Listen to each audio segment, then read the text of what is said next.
Dans le bureau de Finn, il est surpris d'apprendre que Poppy va rester avec Lee. Lee pense que c'est mieux ainsi, remarquant que Poppy est sous le choc après ce qui s'est passé. Son cœur se brise pour sa sœur. Lee remarque que la transition sera difficile pour Poppy de ne plus avoir sa fille avec elle. Finn le comprend. Finn dit que c'est agréable d'entendre Lee compatir avec Poppy. Lee comprend ce qu'il dit. Elle sait que sa sœur a perdu Luna à jamais, car elle n'est pas la fille que tout le monde pensait. Finn dit que Luna sera probablement enfermée à jamais pour ce qu'elle a fait. Lee se sent terriblement mal que sa sœur doive traverser cette épreuve. Finn est fier que sa mère veuille passer plus de temps avec Poppy. Elle n'a pas hésité à se porter volontaire pour Poppy, et cela pourrait être le seul point positif. Lee le prévient de prendre les choses au jour le jour, mais elle assure que Poppy ne la perdra jamais. Elle ne voit aucun avenir pour elle et Bill.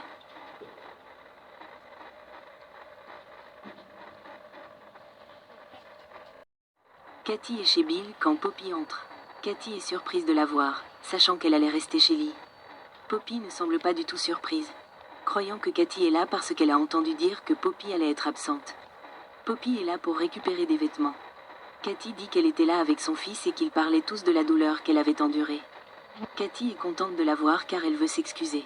Poppy dit que Katie ne lui doit pas d'excuses après tout ce que Luna a fait. Poppy sait combien il a été difficile pour Katie de voir que Bill avait une fille perdue depuis longtemps. Même si ce n'était pas vrai, Katie dit qu'elle pensait que les mensonges venaient de Poppy, alors elle doit quand même s'excuser. Poppy dit que Luna est une extension d'elle-même, donc elle en a fait partie. Katie dit qu'elle s'est trompée à propos de Poppy et qu'elle ne devrait pas se blâmer.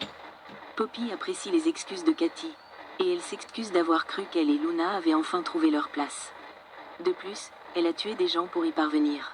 Katie dit que la véritable tragédie, c'est que Luna a agi comme elle l'a fait alors que Bill l'aurait accepté, indépendamment des résultats de la recherche de paternité. Mais maintenant, Katie est là avec Bill et leur enfant. Poppy aime toujours Bill, et elle entretient le rêve d'être avec lui. Chez Forrester Création, Hope veut savoir ce que Steffi dit qu'elle regrettera. Steffi refuse qu'elle soit sa mère. Hope insiste sur le fait qu'elle est profondément désolée pour ce qui s'est passé. Peut-être que si elle n'avait pas embrassé Finn, Steffi n'aurait jamais été kidnappée. Mais elle ne permettra pas à Steffi de continuer à attaquer Brooke. Steffi dit que Brooke a l'habitude de briser des mariages et que Taylor a l'habitude de ne pas se défendre. Elle sait que Hope est comme sa mère et elle ne la laissera pas utiliser ses ruses pour piéger Finn. Steffi se demande si Hope préférerait rester enfermée dans la cage. Elle promet d'être très vigilante envers Hope et lui suggère d'accepter la nouvelle réalité. Elle doit rester loin de Finn. Pendant ce temps, au bureau d'études, Taylor dit à Brooke qu'elle doit forcer Hope à rester loin de Finn. Brooke comprend pourquoi Taylor s'inquiète pour Hope et Finn. Mais Taylor ne s'inquiète pas pour Finn. Elle s'inquiète pour Hope. Taylor dit qu'elle considère Hope comme quelqu'un de très digne de confiance. Mais qu'elle ne se comporte plus comme elle-même depuis un moment. D'abord Thomas, puis Finn. Brooke pense que Taylor psychanalyse Hope, mais Taylor lui demande où Hope a appris ce comportement. Brooke dit que Hope ne souhaite surtout pas s'en prendre au mari de Steffi après toutes ces années passées avec Liam, alors qu'il se languissait de Steffi. Taylor dit qu'elle s'inquiète pour Hope, surtout sur le plan professionnel. De retour au bureau principal, Taylor révèle sa conversation avec Brooke à Steffi, lui expliquant qu'elle lui a dit qu'elle devait maîtriser Hope. Taylor mentionne que Brooke semble sincèrement inquiète pour Steffi et inquiète pour Hope. Finn entre et salue Steffi. Taylor le remercie encore de l'avoir retrouvée. Elle croyait que leur histoire n'était pas terminée, et ce n'est pas le cas. Leur amour et leur lien sont trop forts pour qu'ils soient séparés. Taylor les regarde s'embrasser.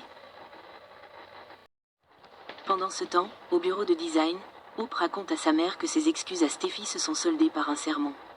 Brooke n'apprécie pas l'attitude de Steffi, mais elle rappelle à Hope que ce qui s'est passé était mal. Hope dit que tout le monde est reconnaissant que Steffi aille bien et heureux de la retrouver au travail. Mais elle en a assez des menaces à peine voilées de Steffi. Peut-être qu'elle ne devrait pas se sentir mal pour le baiser. Hope a tout vécu avec Liam, Thomas et maintenant s'aligne. Brooke est consternée que Hope se soucie encore de Finn. Hope ne veut pas le voir avec quelqu'un qui ne le traite pas bien.